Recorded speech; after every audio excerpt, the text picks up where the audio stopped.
नमस्कार, मैं हूं श्रवण गुप्ता और आप देख रहे हैं भारत एक्स फैक्टर। इन दिनों अक्सर मैं अपने वीडियो में कहता हूं कि इस देश में बहुत कुछ बदल रहा है और जब भी मैं ये बात कहता हूं तो उसके पीछे कोई वजह होती है। आज भी एक वजह है। वजह ये शायद आपको भी पता हो, अखबार में एक खबर छपी है अखबारों में कि ऑस्ट्रेलिया का एक इंस्टीट्यूट है जिसने एक सूची जारी की है और इसका नाम है एशिया पावर इंडेक्स।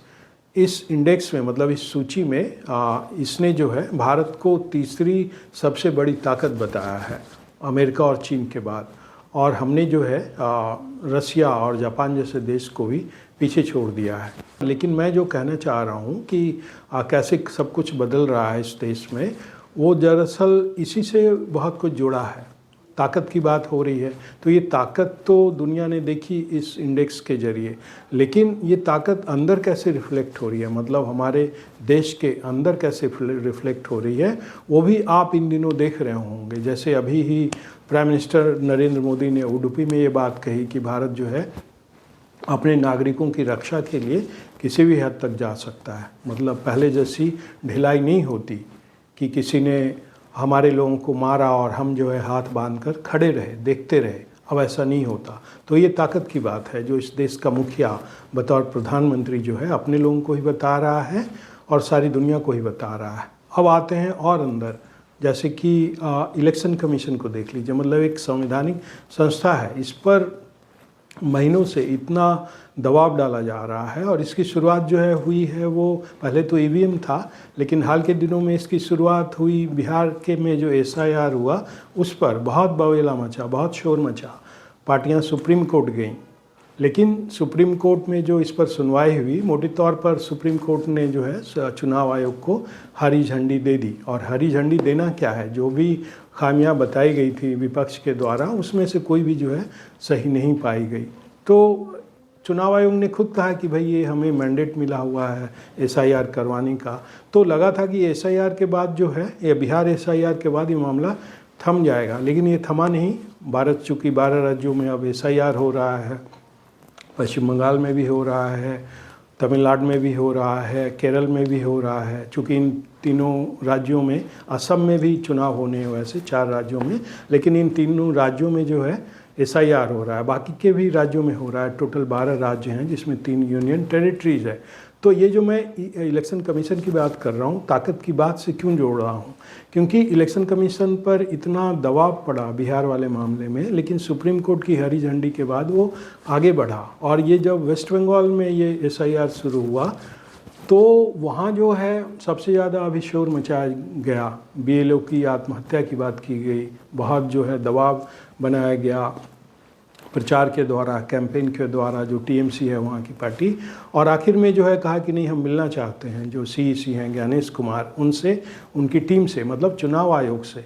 तो ये 10 लोग टीएमसी के लोग जो हैं गए सीईसी के पास दिल्ली में और अपनी बात कही कि भाई वहाँ के बीएलओ मर रहे हैं, आत्महत्या कर रहे हैं, बहुत सारी चीज़ें गलत हो रही है। तो चुनाव आयोग ने उनकी बात सुनी और जो जायज़ बात थी कहा कि ठीक है, हम इससे देखेंगे, जो भी आपकी जायज़ शिकायत है उस पर अमल करेंगे, लेकिन आप जो है बतौर पार्टी जो है वहाँ के बीएलओ को धमकाना बंद कीजिए, उन पर दबाव डालना बंद कीजिए। ये बात खुद जो है जो टीएमसी के लोग हैं जो मिलने गए थे उन्होंने बात कही। तो अब आप समझिए कि इलेक्शन कमीशन जो है इनके दबाव में नहीं झुका। ये जो टीएमसी दबाव बनाने की कोशिश कर रही थी इतने दिनों से और इनसे मिलने गई थी, तो चुनाव आयोग ने ये साफ कर दिया कि हमें पता है कि वहाँ किस तरह का दबाव जो है बीएलओ पर बनाया जा रहा है। तो ये ताकत की ही बात है कि कैसे जो है इस देश का इलेक्शन कमीशन जो है ताकत के साथ आगे बढ़ रहा है, क्योंकि उसका काम है, वो सूची ठीक करना है, उसे इलेक्टोरल रोल्स जो है जिसकी शिकायत ये खुद विपक्षी दल भी करते रहते हैं। दूसरी ताकत की बात देखिए, दिल्ली पुलिस का नोटिस है जो अभी दिल्ली में जो अस्पताल हैं, प्राइवेट अस्पताल, उसे जो है दिल्ली पुलिस ने नोटिस भेजा है और कहा है कि आपके यहाँ से अगर पाकिस्तान, बांग्लादेश, यूएई और चाइना से कोई एमबीबीएस कर डॉक्टर आया है और आपके यहाँ काम कर रहा है तो हमें उसका पूरा डिटेल दीजिए। मतलब जाहिर सी बात है कि उनके पास, सुरक्षा एजेंसियों के पास कोई इनपुट आए होंगे, क्योंकि ये भी डॉक्टर हैं, सभी एमबीबीएस करके आए हैं प्राइवेट हॉस्पिटल्स में। बहुत सारे प्राइवेट हॉस्पिटल्स हैं दिल्ली में और वहाँ काम भी करते हैं बहुत सारे डॉक्टर जो बाहर से पढ़ कर आए हैं। तो इन 4 देशों जैसे बांग्लादेश, पाकिस्तान, यूएई और चाइना के से जो पढ़ कर आए हैं MBBS करके, उनकी पूरी जो है कुंडली मांगी है दिल्ली पुलिस ने। जाहिर सी बात है, अल-फलाह यूनिवर्सिटी के बाद जैसे इन जिहादियों के ख़तरनाक मंसूबे सामने आए कि कैसे ये जिहाद के नाम पर फट जाते हैं, खुद भी मरते हैं और इस देश के लोगों को भी मारते हैं, उसके बाद से जो है सुरक्षा एजेंसियाँ जैसे जो है इनके बिलों तक पहुंच रही है, इन्हें वहां से खोदकर, बिलों को खोदकर वहां से निकालने की कोशिश कर रही है लगातार। आप ऐसी खबरें देख रहे होंगे। तो ये ताकत दिख रही है अब दिल्ली पुलिस की, सुरक्षा एजेंसियों की, कि कैसे सुरक्षा एजेंसियां काम कर रही हैं। ये पहले नहीं था। पहले बहुत सारी सुरक्षा एजेंसियां काम करती थी, लेकिन कई बार पॉलिटिकल प्रेशर में एक खास सीमा से आगे वो नहीं बढ़ पाती थी, क्योंकि उसके बाद जो है फिर वो राजनीतिक दबाव, दिस दैट वो आने शुरू हो जाते थे। बहुत सारी चीज़ें धर्मनिरपेक्षता से जुड़ी होती थी। लेकिन अब जो है सुरक्षा एजेंसियां इन दबाव में नहीं आती।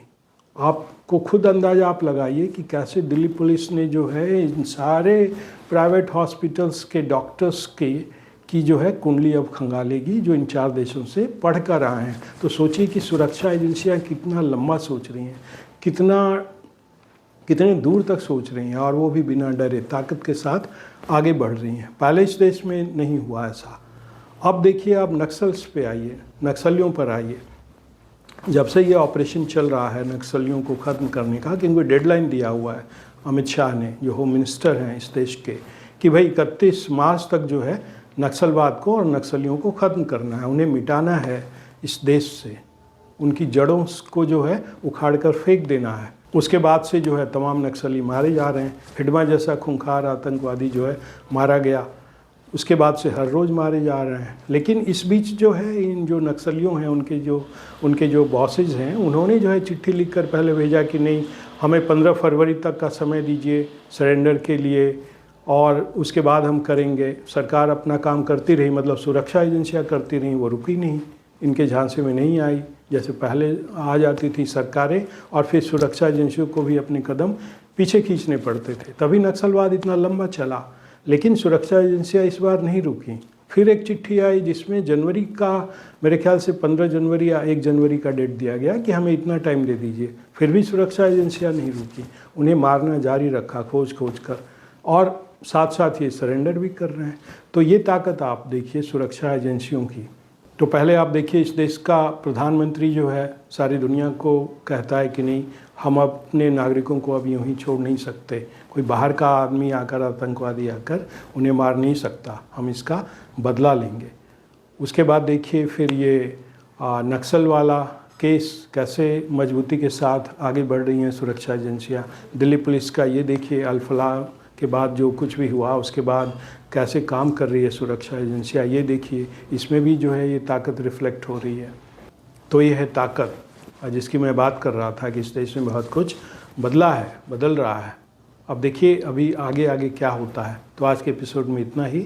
आपसे अनुरोध है कि इस चैनल के वीडियो को देखिए, लाइक कीजिए, शेयर कीजिए और चैनल को सब्सक्राइब तो ज़रूर कीजिए। अब हमें आज्ञा दीजिए।